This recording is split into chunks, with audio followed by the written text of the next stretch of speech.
you are a small company, but you've got quite a few assets, quite a few moving parts here. So give us sort of some sense of what the strategy, what the thinking is. What are you trying to build out here? Because obviously cash is going to be the restrictor in all of this. The quality of the assets, you've got to assess that, work out what you got, what you want to work on, what you perhaps want to park or flip. Yeah. So what's the thinking? Sure. So, as I mentioned, we've got kind of a two-pronged strategy here. First of all, we have these ISR assets, which are primarily in Wyoming. So we've recently acquired the Charlie property, but we also acquired 24 other properties from Uranium One back in 2016. So the plan, and those 24 projects had a historical, resource of about 30 million pounds. Right. So our aim here is to focus first on Charlie and then create a pipeline of projects to follow on from Charlie behind, this resin processing agreement we have with Uranium One in order to create kind of a long-term opportunity in Wyoming. But do you know? Okay, so focus is Wyoming, great. Yeah. Charlie, new asset, fantastic. 24 assets. That's a lot of moving parts. Have you any sense of what you've got there? Outside of what the historic was. Have you spent money on it? We've spent money. So what we focus on, we don't focus on exploration per se. We look for assets which have a historic resource, because all we have to do is go back and get an engineering firm to confirm what's there already. So It's a lot cheaper to do that, to spend $25,000 to $50,000 on a report to confirm the historic resource, as opposed to going out and drilling and spending, hundreds of thousands of dollars. And the math being, there's what was there, this is what's come out of the ground, there should be a number which is left behind. Is that simple as that? Essentially, or if the historic resource is the resource that's there at the time, it just hasn't been confirmed through a third party. Right. So we get an engineering firm to come in, a third party to come in and say, yes, the resource that you've acquired is actually what is stated there. So it's not about what's been taken out of the ground yet. It's actually somebody's done the work already, but it just hasn't been recognized by a third party or by the TSX exchange, et cetera. But at some point, you're going to have to spend the money to actually do a proper 43-101 or more. Is that right?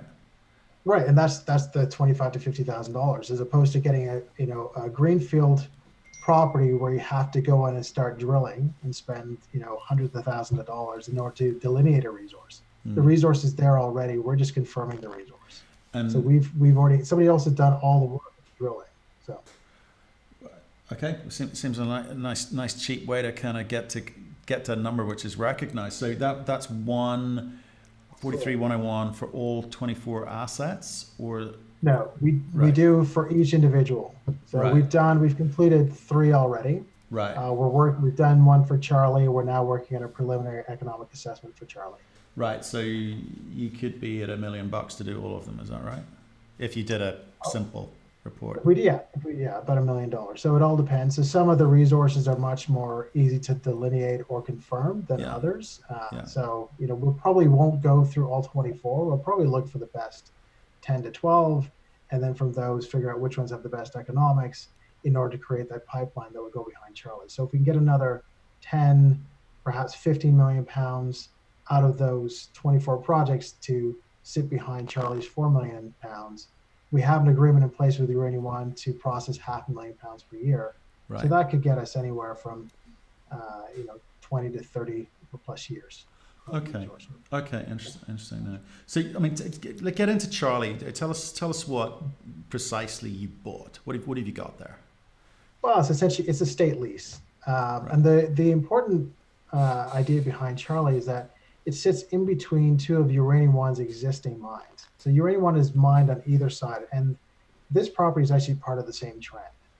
So Uranium One had tried to acquire this asset and was unsuccessful, and actually had a conversation with us about the potential of picking up the asset. And so we spent 26 months trying to acquire this asset from Cotter and finally closed it this year. So the beautiful thing about this asset is that we've got all the infrastructure around because Uranium One's been right there.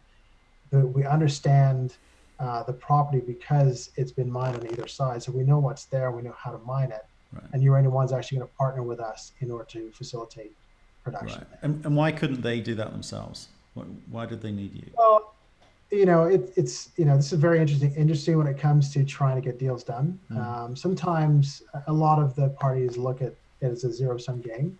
So, we have to win and you're going to lose in the transaction. Whereas from our perspective, we're talking about win-win. And we always ask, our first question is, what do you need? Or what would you like? Right. In order to get this deal done. And it's worked well for us. We've done it with Uranium One twice, and now we've done it with Cotter. So we seem to be doing something right. And I guess Uranium One recognize our ability to get deals done and asked us to pursue it. So. Okay. And what's the split between you? How are you sharing that? Well, we're not sharing. It's our asset. But the good there's thing a is relationship. that, What how have you engaged? well, they're going to help us. They're going to help us with wellfield development. Uranium One has all the skills, so Right. they can, they'll get the ability to make money off of us through wellfield development, and they could potentially buy some of the pounds that we do end up creating at the site. Right. Okay. So there's an agreement. There's agreement in place there. Yeah, there's an agreement in place for processing. So we have to pay Uranium One to process the material, so they're making money from the property. Okay. I mean, talking of which, I mean, you've also got, I don't know how to pronounce it. You've got a mill, Shootering Canyon? Shootering Canyon. Yes. What's that? So actually, it's one of only 3 licensed, permitted, and constructed conventional uranium mines in the U.S. Right. So why is the word conventional important in there? Why is that in there? It's not it's not an in situ recovery. So it's a different type of recovery method. It's like a traditional type of mill. So we can use for copper, silver, that type of. It's a hard rock underground milling facility, right. As opposed to processing for ISR. It's much more.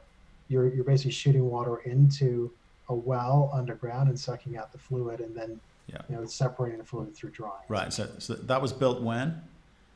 That was built back in the early 1980s. 1980s, and it ran for how long? Sorry? How long did it run for? It ran for 4 months. Okay. Yeah. Talk me through that story. It ran long enough to justify final payment on the construction of the property. Then the uranium prices fell. Right. And nothing happened there. The great thing about it only running for 4 months is that there's not a lot of environmental liabilities there. So it's the youngest mill of the 3 that are in existence in the U.S., and it has very little, if any, environmental liability. So it's very clean. But it also hasn't run for a long time. Right. So it hasn't run, but it's been staffed since it was built, because it has to be, because it is a uranium facility. Yeah. So and what were those staff doing? Were they? I mean, you can't keep this thing in running order for 30 years. They're turning knobs and greasing areas where it needs to be greased, and making sure that knobs turn, making sure that there's no seepage of anything, and it's an old facility, and some of the parts have been removed because they haven't been used, but certainly the building itself is still there. The conveyor belts need to be updated, but they're still there. The control room looks like something out of, Gene Roddenberry's Star Trek from back in the 1970s with different colored lights, but it's still there, and everything turns on. So it's still, there's the ability to actually turn on lights, but you can't actually, there's no running plant. You can't, turn on and run things all the way through the facility. Right. Yeah, it's like nearly 40 years old, right? So it's 35 years old or something like that. But how much money would need to be spent on it to actually bring it up to speed? To actually you'd have to spend $25 to $30 million US. That's 25 to 30 million bucks, which you don't have right now. And obviously the market being what it is, which we'll talk about in a minute, you ain't going to get that money anytime soon. So there's a point in the future where you've got the option of bringing this thing back on. How much did you pick it up for? Well, we bought that property. We bought a number of small mines and picked up some royalties for about $7.5 million. Right. Okay. Yeah. 7.5. And Uranium One acquired the asset from a company called US Energy for about $100 million. Right. Okay. But back then, right? Well, when was that? That was 2007, 2008. Okay, interesting. So you've got all these various assets. So what's the big idea here? What do you're a finance guy? You're thinking of numbers.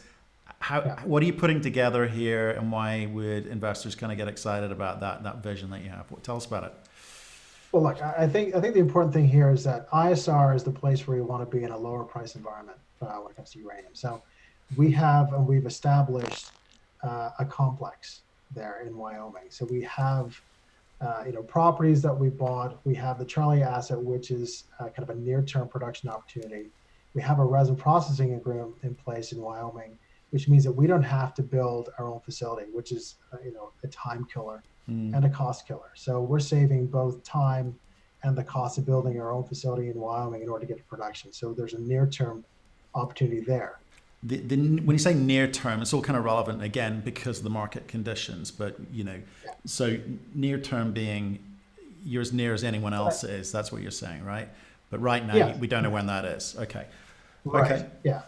Oh well, look, I think of all the non-producers, we are closer to production than any of them. Okay. All the producers are obviously in production. They have facilities in place. They can produce whenever they like. But anyone who's a non-producer in the U.S., we are further ahead. Yeah. Okay. Understood. Right. And the Blue Sky? Blue Sky. So part of the transaction that we completed with Cotter Corporation included what are called the West Slope properties. Right. So these are 9 mines that are in Colorado. Number of leases, the Department of Energy leases. We picked those up. They hold 11 million pounds of uranium and 53 million pounds of vanadium. Okay, so you got the vanadium play here again. That's right.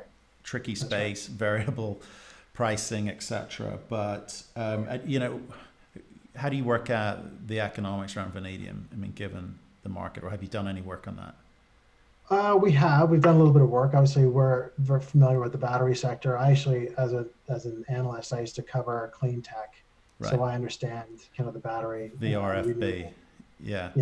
So I understand the renewable space quite well. So that's another opportunity. We can actually strap on a vanadium circuit to our mill in order to produce at our mill at some point in the future. So that gives us some optionality. There's also another mill, the only running conventional mill in the U.S., which has a vanadium circuit attached to it. There's an opportunity for us to potentially partner with someone to extract vanadium. Have you any sense of what the vanadium price needs to be for you to be able to do that? I think the vanadium price, I think it's around 7 or 8 right now, and probably in and around this range. Perhaps $10 is probably where we'd like it to be in order for us to afford on that. Okay, but it's not core focus, but maybe at some point, if the price is right, you may be able to raise the capital to put that circuit in. Okay. Absolutely. And I think, an important part too. So, the conventional mill that we have about 7 million pounds of resource that came along with it that can go through that mill. This acquisition of the West Slope properties actually allows us to create a longer life for the mill potentially, with 11 million pounds of uranium. So we've got, it's a 1 million pound per year facility. So we're talking about 18 years roughly of mill life. Okay. So there's another 9 assets. You got 24. How many assets are you sitting on in total? Okay. What's that number? About 34. 34. Okay. 34. And you're going through them all, trying to work out what's meaningful, commercial. Yeah. However you're defining that. And you're going to work out what to focus on because there's limited funds. I know you've just raised another 3.5 or so, 3.6, was it? 3.6 million? 3.7, yeah. 3.7, sorry. And you got to work out what to focus on. So what is the focus? What is the use of that, the 3.7 million bucks? What's that going on? Sure. So I think that, as I mentioned, our focus is on the ISR property. So the hard rock, the things in Colorado, Utah, Shooter and Canyon Mill, those are all things which are not our near-term focus. Mm-hmm. So our focus is Wyoming, and our primary focus is Charlie. So all of our focus is going to be on Charlie and moving that forward. Right. And that'll be helped, through our partnership with Uranium One. Totally. So how does that break down, though? I mean, is it literally all going on? You've got some G&A to cover. You've got a whole bunch of costs to cover. How much of it's actually going on the assets and discovery around those assets? Well, yeah. So I guess there are a couple of things. So we, when we acquired the West Slope properties, there's some reclamation bonds associated with it. So we're using some of the funds that we've raised to cover off or to replace the existing reclamation bonds. So, we're probably looking at, $500,000, to focus, to use on Charlie in the near term. So that'll, including the preliminary economic assessment I mentioned, Yeah. are some early, well field development work that needs to be done, Yeah. and probably a little bit of permitting and licensing. So, Yeah. so that's kind of the near-term focus. So that's $500,000. What's the other $3 million go on? Most of that, there's some that's going to be G&A, and then there are about $2.5 million worth of reclamation bonds that are associated with the Westland properties. Oh wow! So $2.5 million on reclamation bonds. Wow. Okay, and that's something obviously you've got to do. You can't not do it, but you don't necessarily see $2.5 million worth of value. But if you didn't do it, there would be a problem. Is that the kind of issue with how? Right. Yes.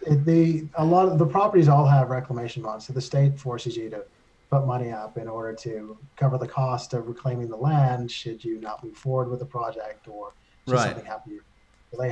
They don't want to be responsible for taking a mine and returning it to fallow field. So they want the owners of the property or the lessees of the property to do that.